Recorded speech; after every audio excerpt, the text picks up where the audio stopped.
قسط نمبر 4 بدلتے رشتے۔ نگینہ کو سمجھ نہیں آ رہی تھی کہ وہ ارشد سے بات کرے، نگینہ کا بھرم بھی رہ جائے اور بات ارشد تک بھی پہنچ جائے۔ یہ کام تھوڑا مشکل ضرور مگر ناممکن نہیں تھا۔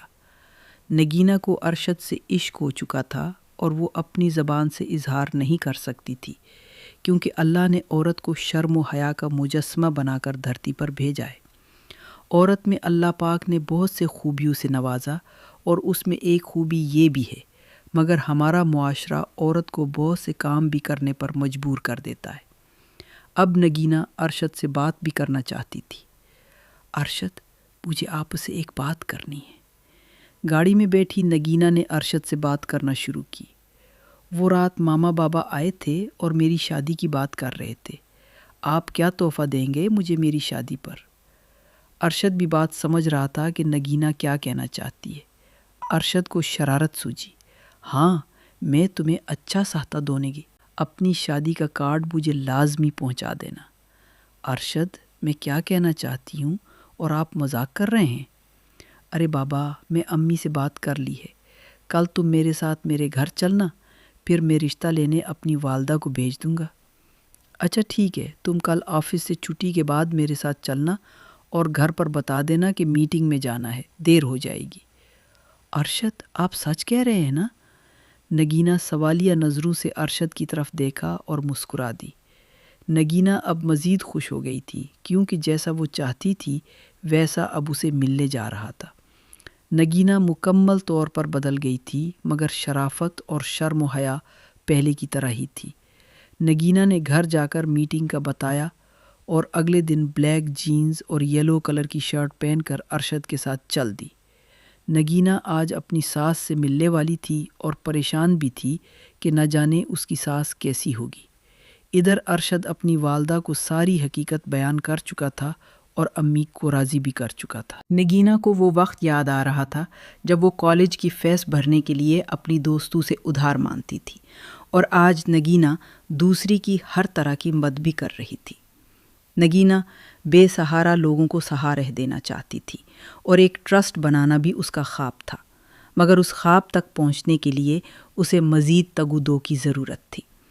ارشد سے نگینہ کو اچھا خاصا پیسہ مل چکا تھا اور سیونگ بھی کر چکی تھی، مگر نگینہ میں ایک لمحہ بھی غرور نہ آیا۔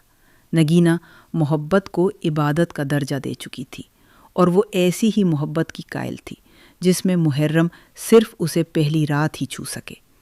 انسان وہی کچھ حاصل بھی کرتا ہے جس کا وہ گمان کرتا ہے، اور نگینہ کا بھی یہی گمان تھا جو نگینہ کو مل رہا تھا۔ انسان کی زندگی میں اکثر ایسے حالات آ جاتے ہیں جس کا انہیں وہم و گمان بھی نہیں ہوتا، مگر کامیاب وہی ہوتا ہے جو ان امتحانات کو برداشت کرے اور عبور کر لے۔ نگینہ کو اپنی ساس سے ملنے کی خوشی کے ساتھ ساتھ ڈر بھی لگ رہا تھا۔ ارے یار، ڈرنے کی ضرورت نہیں ہے، وہ میری والدہ ہیں۔ یہ کہہ کر ارشد نے نگینہ کو ریلیکس کیا اور آفس سے نکل پڑے۔ ارشد، آؤ کہیں گھومنے چلیں۔ پہلی بار ارشد کو نگینہ نے خود کہا تھا۔ ارشد یہ سن کر بہت زیادہ خوش ہوا اور دونوں گاڑی پہ بیٹھ کر لانگ ڈرائیو پہ چلے گئے۔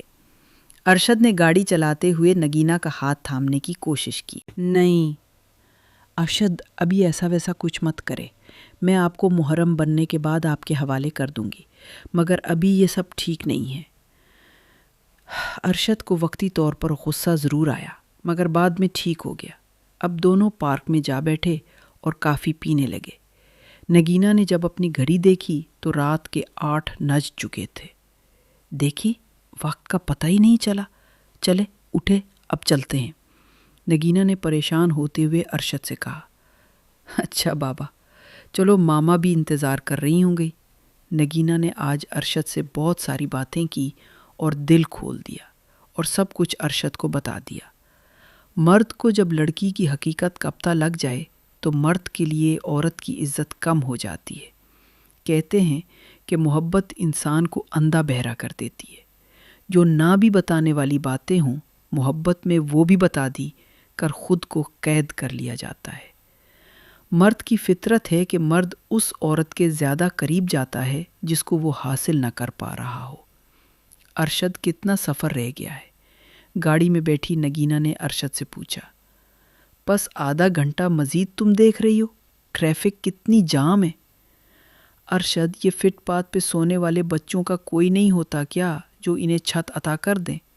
نگینہ، جو باہر فٹ پاتھ پہ سوئے ہوئے لوگوں اور بچوں کو دیکھ رہی تھی، پریشانی کے عالم میں ارشد سے پوچھ رہی تھی، ارے میری جان چھوڑو، تم کیا باتیں لے کر بیٹھ گئی ہو؟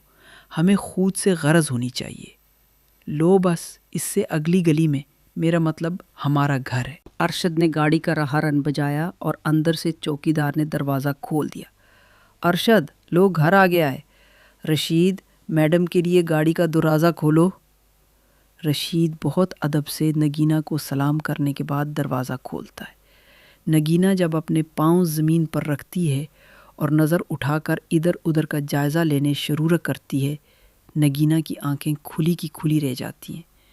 اتنا شاندار محل، اس نے دل میں کہا، اور آہستہ آہستہ اندر قدم قدم بڑھانے لگی۔ ایک مین دروازہ جو کہ خاص لکڑی کا بنا ہوا تھا، لب سڑک۔ آس پاس دیکھا تو گھاس پر جھونوں کو دیکھ کر دل خوش ہو گیا۔ اس کے ساتھ ہی پودوں کی کیاری لگی ہوئی تھی جس کی مہک سارے گھر میں پھیلی ہوئی تھی۔ کچھ لمحوں کے لیے نگینہ نے آنکھیں بند کی اور مہک کو محسوس کرنے لگی۔ محل ممل طور پر ٹائلوں والا تھا۔ نگینہ، کیا دیکھ رہی ہو؟ یہ سب میری والدہ کی خواہش سے ہوا ہے۔ انہیں پھولوں سے خاص دلچسپی ہے۔ وہ روز خود پودوں کو پانی دیتی ہیں۔ اور یہ ہے ہمارا ملازم رشید۔ اس نے رشید کا تعارف کرواتے ہوئے رشید کی طرف اشارہ کیا۔ یہ ہمارے پاس پچھلے 30 سال سے ہے۔ اس گھر میں میری والدہ کا بہت خیال رکھتا ہے۔ رشید ہاتھ باندھے سر کو جھکا کر کھڑا تھا۔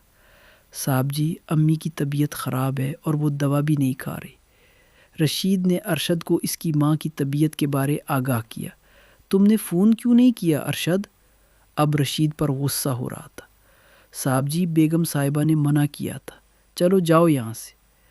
اب نگینہ نے غور کرنا شروع کر دیا اور اس بات تک پہنچ گئی کہ ارشد کو کسی غریب کا احساس بھی نہ تھا اور رشید کو گھر میں نوکری دینا اس کی مجبوری تھی، کیونکہ رشید کے والد نے اپنی زندگی میں ملازمت دی تھی۔